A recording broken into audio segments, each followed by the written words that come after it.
And we are back on the flex. We're here with Miss Marika Scotland. She is a Proud of Them honoree. Welcome to the flex. Thanks for having me.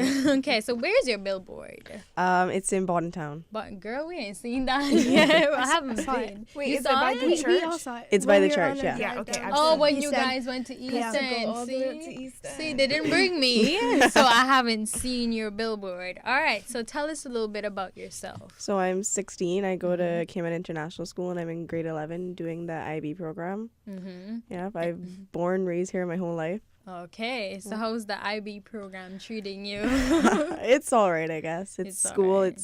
It's hard and difficult, but it's worth it at the end. Exactly, and you kind of have to do it, so that is what it is. So how did you feel when you got the call that you're a Proud of Them recipient? Well, it was an email, and my parents got it when I was away, and we were on a trip, and it was late at night we'd got in, and we were all stopping at this restaurant to get dinner, and we found out, and I didn't know I was nominated because I wasn't told, and so it was a weird feeling at first. I was surprised, but then I was proud to know that I got nominated, and I won Do it. you know who nominated you? Yeah, it was my parents that nominated me, and teachers and stuff helped with the references. Wow, nice. that's really sweet. Okay, so you didn't have the pressure of thinking, oh my gosh, I wonder if they're going to pick me. Or 'cause No, you I didn't know have anything any about clue. it till the email was sent out. Wow, Wow. they kept that secret really, really good because I don't know if I could have done that. Okay, so now that you're on a public billboard and everyone can see you, do you feel any pressure? I don't think so, because if I think that I was nominated and I was able to achieve the award, then I don't think I should feel pressure enough to be better or excel more, knowing that I've won for what I've achieved so far. I should still aim higher, but no pressure on me for that. Exactly. That's a good answer. Exactly. Couldn't have said that So better what were myself. you nominated for? Academics and community service. All right. What is next for you? Next for me, focusing more on school and exams. Teachers are stressing to us now about universities, so getting the grades up, keeping them high. Okay, so what do you know which career field you want to go into? Not sure yet. No. Okay, so what do you like to do? For like a job wise, things that I look into is things like international relations. Like at my school, we do the Model United Nations program, Yeah. so I'm in that club, and that exposes to things like that. Okay. So and why do you like stuff like that?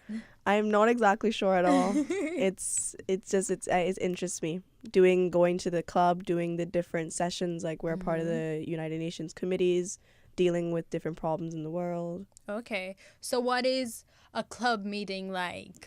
Well, we usually meet Wednesdays after school, and we do, now that we've had our conference in Chicago, which happened last December, we now do these 45-minute sessions where we try to deal with a problem that's either current or has happened in the past, and we act as a committee and try to deal with this problem. So recently we've done one on the European immigration crisis. So you get together, discuss issues, and try to find a solution for them. So are there any arguments or disagreements during that conversation? Well, as usual, as it is in real life, there are always going to be the arguments, but so like beforehand we're given our information, so we come in knowing who's going to oppose us and who's going to agree with us. Oh, okay. That's decent. For real, it's doable. So you were nominated for academics. So obviously you are smart and you're doing very well in school. And you said you were a part of the club at your school. And as The well, UN Model, club? Model United Nations. Okay, so how do you balance all of those things and still keep your grades up? Well, to do that, I kind of just separate time for everything. So I have that, and I have the community service aspect to it. But I just set aside time each day to focus on my schoolwork. So when I get home in the evenings, if I don't have anything after school, or even after that, I go home, I try to finish all my homework first. And then what I have left is to focus on everything else. Okay, so walk us through your day, your usual day. So get up, get ready, head to school, and 8 o'clock, and then throughout the day, school time. And usually I have at least like one free period, like 3 times a week, so I can get homework done then. And teachers also give us some time in classes to get ahead and start on the homework. And then after school, if I don't have anything, then it's either there at school or it's home. to start the Okay. homework. Okay, so your day is pretty balanced and Yeah. you have a schedule. I know it's one thing to make a schedule, but it's another thing to stick to it. That's usually what happens, especially Struggle. around like exam time. We make all these fancy schedules with all Study these schedules, like I'm gonna be studying highlighters. this time, And you don't really stick to it, or you like do it for the first week and it doesn't really happen. So it's good to know that you have a schedule, but it's not perfectly mapped out with highlighter and glitter and everything, but you still follow through. Okay, so you're balancing everything, you're getting your work done. For a student who doesn't really have it all together, what can you tell them to encourage them? I think to encourage people to try and or keep a balanced life, it's just to set time aside for everything each day. So have your hour aside for yourself, so you can don't overstress, don't overwork to stress yourself out.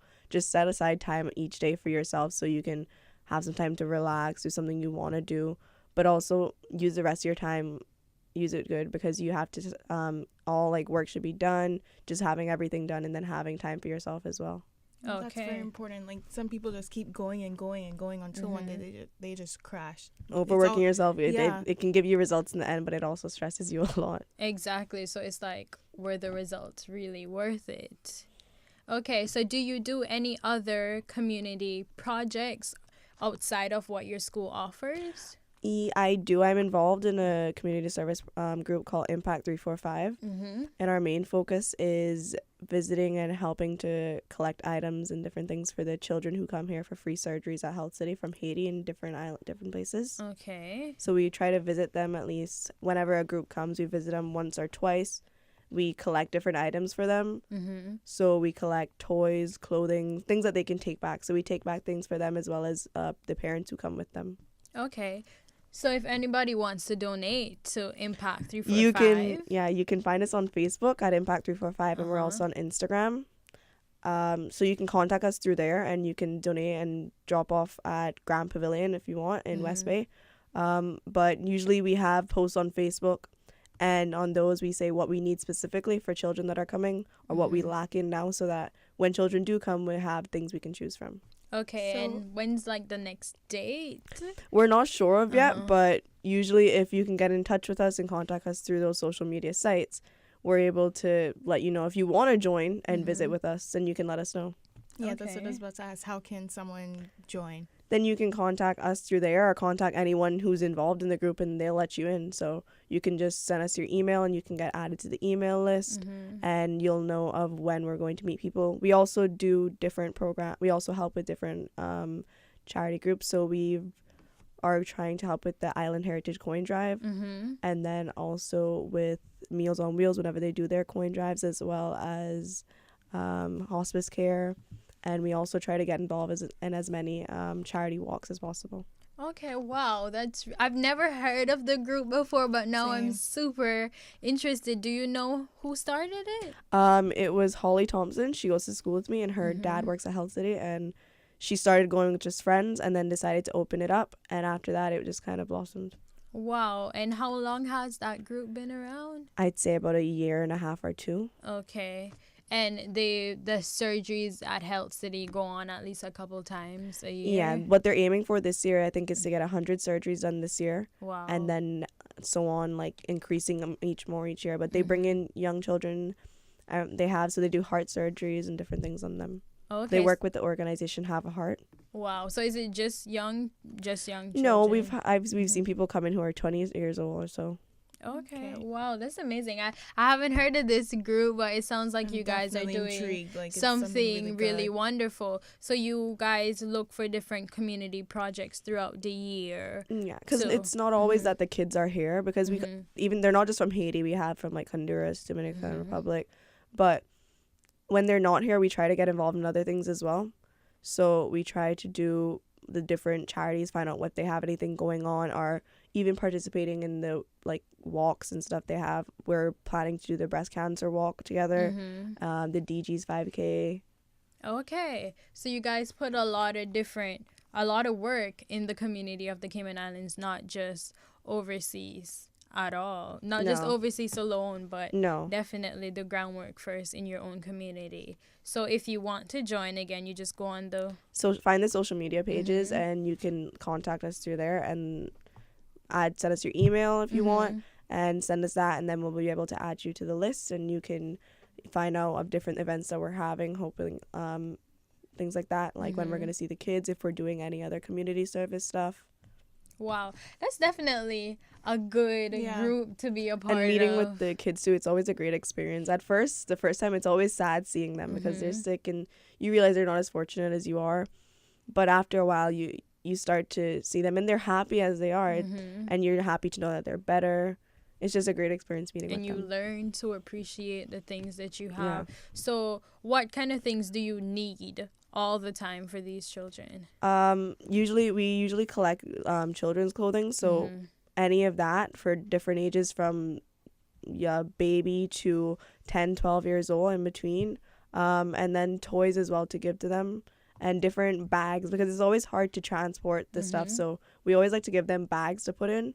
And one of the main things we try to collect as well is school supplies, because we'll give them toys, but we also want to focus on giving them school supplies so that they can have to take back. Exactly. That's necessary all the time. Education is definitely important. So otherwise, from the charity work and the programs at school, do you do anything else? I do music a lot.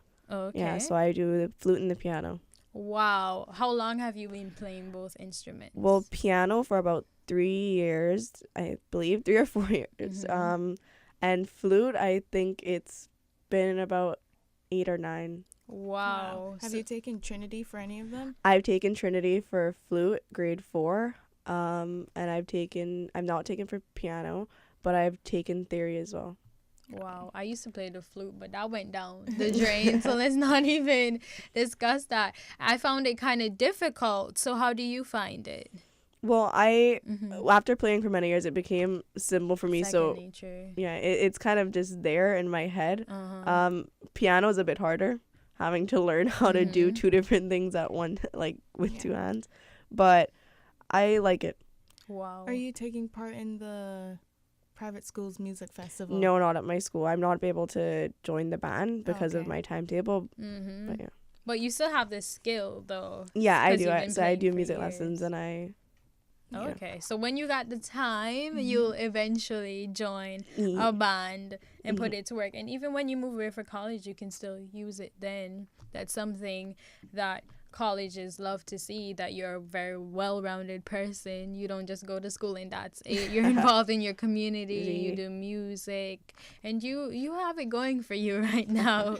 So all the best on that. Marika, it was so good talking to you. Do you have any final comments or shout outs? No, I don't think so. All right. Thank you so much for being on the show. We'll take our 4th music break. Our last song is a modern rhythm with a very vintage video for our television viewers on Cayman Life TV to enjoy. Here is Cheap Thrills by Sia featuring Sean Paul.